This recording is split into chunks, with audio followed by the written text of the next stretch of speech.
Carbon footprint is an idea worth spreading. No, seriously, there's not one or two, but 7 TED Talks on it. At school, we learn we should reduce our carbon footprints.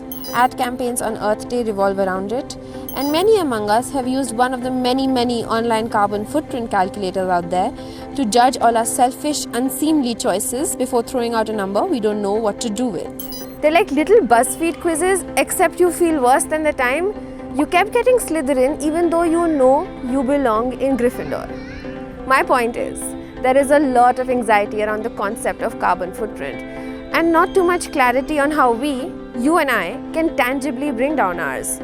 So let's talk about it.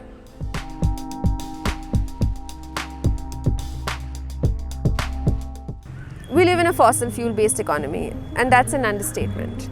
This means that every product and service at one or several points of its production and consumption processes involves burning fossil fuels and releasing greenhouse gases into the atmosphere. If we look at just the consumption part of it, what we eat, how much we shop, how we travel, all of this involves emitting some amount of carbon dioxide, methane, nitrous oxide, etc. These are greenhouse gases. They trigger global warming, causing climate change, which looks like, well, this.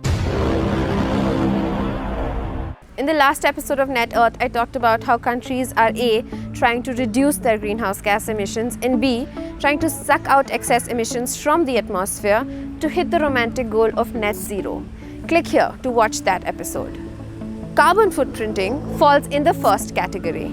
It is a measure of the total greenhouse gas emissions caused directly and indirectly by a person, organization, event, or product. The idea is that if, besides the government, people and organizations reduce their carbon footprints, it would lead to an overall reduction in greenhouse gas emissions, bringing each country closer to achieving net zero. I want to focus on us, you and I, and reduce that carbon footprint. The bulk of it comes from 5 categories: how and how much we travel, the extent of our online activity, how much energy we consume in our homes, how much we shop, and what we eat. One of the most effective places to begin thinking about how to reduce your carbon footprint is to consider how and how often we travel. Going carless could save about 2.6 tons of carbon dioxide according to some studies. So a bus, train, or better yet, riding a bike are all better options to bring down that carbon footprint. But let's be realistic here, because you are going to drive a car at some point. So drive like you have an egg under your foot. Go easy on the accelerator and brakes. Regularly service your car to keep it more efficient, check your tires. Low tire pressure hits your mileage and you end up using more fuel for the same distance. Cut down on air conditioning in cars when you can. Don't weigh your car down with extra things you don't need on your trip. And carpool if you can, and split emissions between the number of people in the car. If you are in the market for a new car, this is a great opportunity to make a clean choice. Consider electric and hybrid cars. Consider emissions of not just making the car but also using the car. And remember that cars that have lower emissions end up costing less to operate. For the frequent flyers out there, first a reality check. Flying is one of the most damaging ways to travel for the climate. A return flight from London to San Francisco emits around 5.5 tons of carbon dioxide equivalent per person, more than twice the amount of emissions produced by a family car in a year. So taking even one fewer long trip flight could shrink your personal carbon footprint significantly. If you run a business, I am sure you have realized the benefits of shifting some meetings online. Think of creating provisions for your employees to reach to and from office in shared cabs. Now the next one may come as a surprise. The carbon footprint of our gadgets, the internet, and the systems supporting them are almost as high as the aviation industry. Yep, you heard that right. For every mail you send, chat you open, and Google search you do, a few grams of carbon dioxide are emitted due to the energy needed to run your devices, to power the wireless networks, and to support the massive servers that run the internet and store all those TikToks and Reels.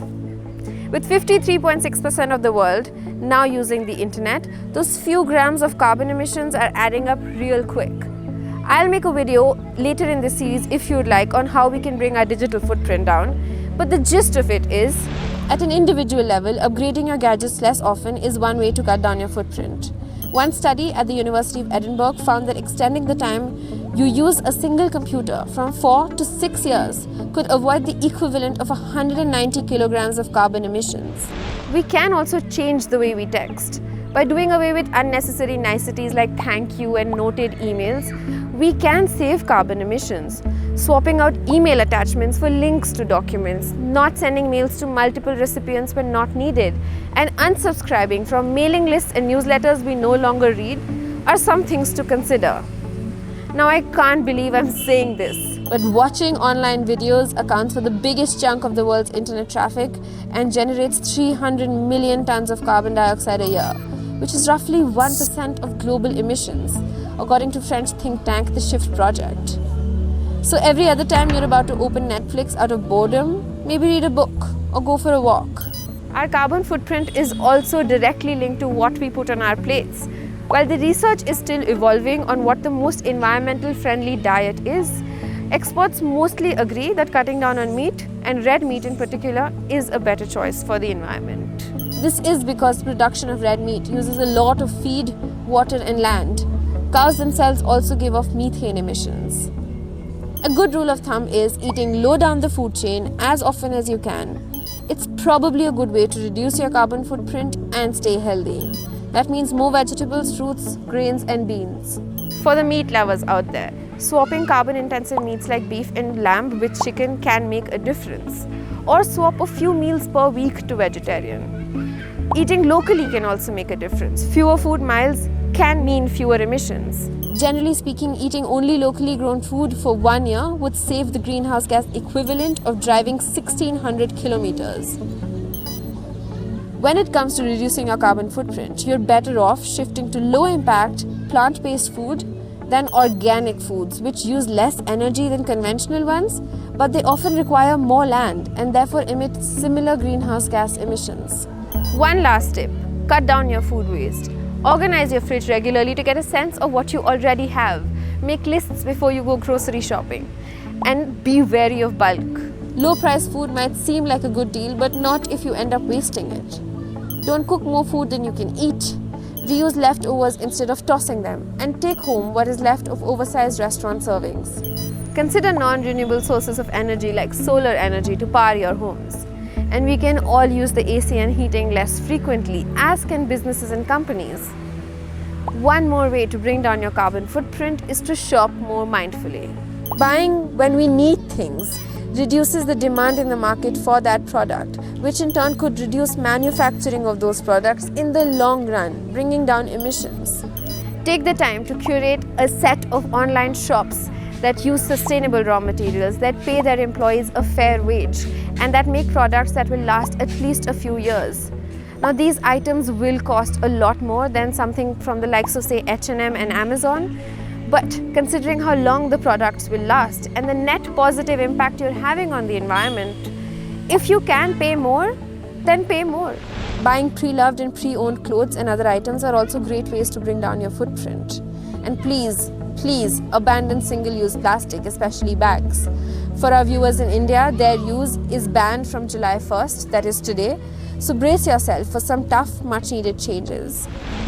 Now I know what some of you might be thinking. How fair is it to be stuck with this long list of inconvenient lifestyle changes when we're all living under the shadows of ginormous carbon footprints of the likes of Pepsi and Nestle?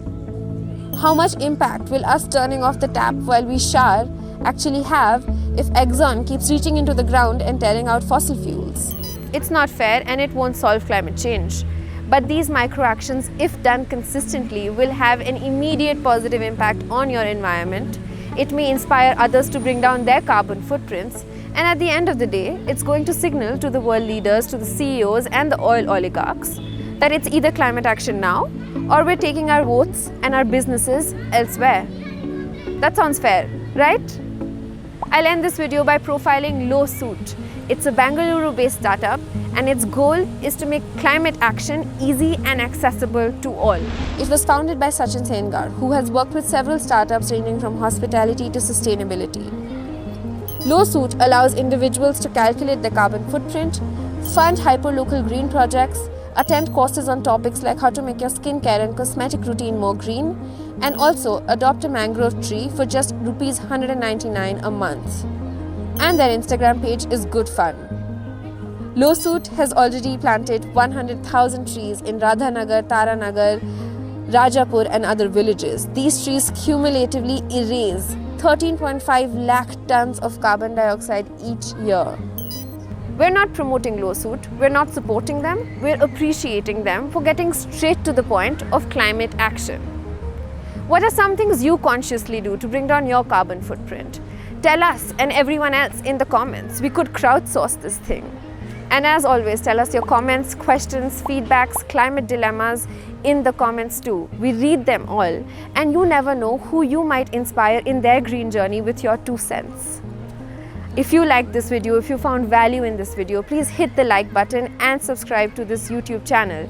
We release a new Net Earth video every Friday because, as you may know, Fridays are #for the future. I'll see you next week.